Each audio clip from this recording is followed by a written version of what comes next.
बंसल जी, आज के समय में ये जितने भी श्रोता बैठे हैं और जितने बाहर बैठे हैं और जितने ऑनलाइन सुन रहे हैं अपने अपने घरों में बैठकर, मोबाइल पर, व्हाट्सएप पर, इंस्टाग्राम पर, फेसबुक पर, जितने भी सोशल मीडिया पे सुन रहे हैं, मैं एक एक श्रोताओं से, जितने टीवी पर सुन रहे हैं और जितने यहाँ सुन रहे हैं, मैं सबको खड़े होकर पूछ सकता हूँ कि आपने कहाँ तक पढ़ाई करी है। बुजुर्ग माताएं भी कह देगी कि मैंने भी कहीं 8वीं पढ़ा होगा, 5वीं पढ़ा होगा, 6ठी पढ़ा होगा, 7वीं पढ़ा होगा। कोई कहेगा कि मैंने MBA करा होगा, कोई कहेगा मैंने ये पढ़ाई करी, कोई कहेगा मैंने ये पढ़ाई करी। आज के समय में हर व्यक्ति पढ़ा लिखा है, वो समझता है कि हमको अगर मंजिल तक पहुंचना है और आगे बढ़ना है तो हमें निंदा, बुराई, चुगली, इन सब से दूर हटना है और अपने लक्ष्य को पकड़ना है और आगे बढ़ना है। लक्ष्य अपना हो। अमृत कहां मिलेगा, ये पार्वती जी पूछ रही हैं। समुद्र में अमृत है। शिव जी कहते हैं अगर समुद्र में अमृत होता तो समुद्र खारा ही नहीं होता। मंथन समुद्र में भी नहीं। तो वो जो अमृत मंथन हुआ था, वो अमृत जो निकला था, वो क्या है?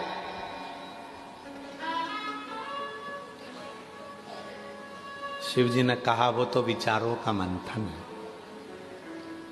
और विचारों का जब मंथन होता है तो उसमें जो अमृत निकलता है वो जीवन को सुख देता है। आज हम एक बात इस व्यासपीठ से, काशी की भूमि से कहना चाहेंगे। प्रत्येक पति और पत्नी को अपने कमरे में आने के बाद मोबाइल को टेबल पे साइलेंट कर कर पटक देना चाहिए। पति कमरे में आया, पत्नी कमरे में आई, दोनों के मोबाइल साइलेंट कर कर एक कोने में पटक दो और अपने अपने विचारों का मंथन करो। पत्नी के पास बहुत सारी बातें हैं जो तुमसे कहना चाहती है, पर तुम ऐसे हो कि उसकी बातों को सुनना ही नहीं चाहते। पति कहते हैं ये निंदा करेगी, बुराई करेगी अपनी सास की, ससुर की, परिवार की। ठीक है, किससे कहेगी? वो अपना मन हल्का करने के लिए अपने पति से ही तो कहेगी।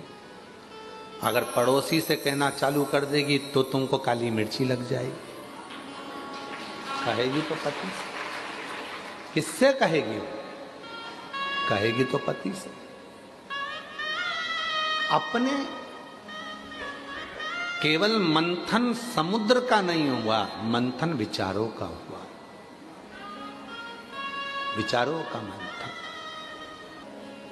बच्चों को क्या कराना है, कहाँ पढ़ाना है, उनकी एजुकेशन कैसी होना चाहिए, आगे का क्या करना है इनका। पर हम मंथन करते हैं तो दूसरों का करते हैं। सास ने ऐसा बोल दिया, ससुर ने ऐसा बोल दिया, तुम्हारी बहन ने ऐसा बोल दिया, तुम्हारे भाई ने ऐसा बोल दिया। ये मंथन नहीं चाहिए। मंथन में अपने लिए सोचो, अपने बच्चों के लिए सोचो, अपन कैसे खुश रह सकते हैं वो विचार करो।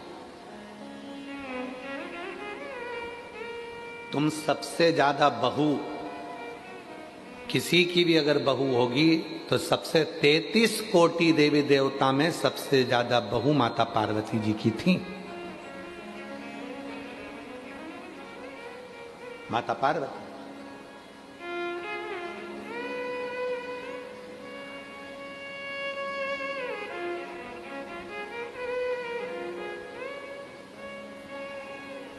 कई माताएं कह देती हैं कि हम हमारी बहू को निभा रहे हैं, बहुएं कहती हैं हम हमारी सास को निभा रहे हैं। मेरी जीजियों, कोई किसी को नहीं निभा रहा, समय चक्र निभा कर चल रहा है और तुम उस परिधि के अंदर चल रहे हो। निभाना किसको कहते हैं? कभी विचार करना माता पार्वती जी की बहुओं को देखकर।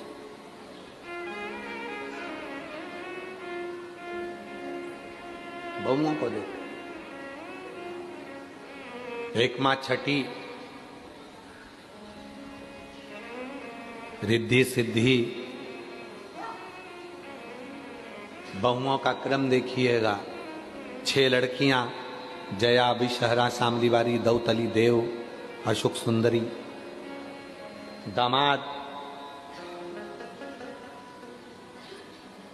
बच्चों के बच्चे शुभ और लाभ, उनके बच्चे अमोद और प्रमोद।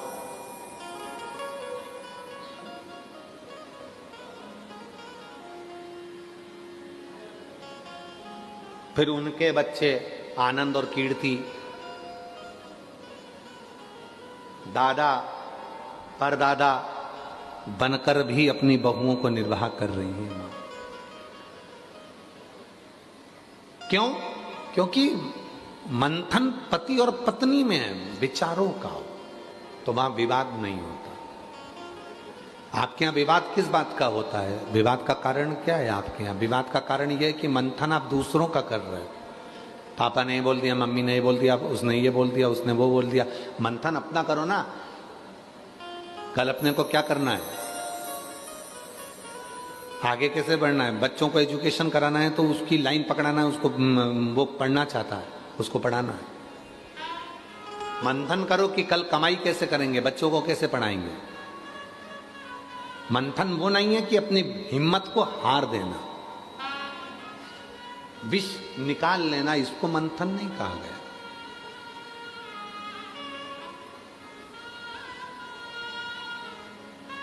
अभी कल एक न्यूज हमारे आशीष हमको दिखा रहा था कि एक बाप ने अपने बच्चे को ही बहते हुए नहर में, पानी में फेंक दिया।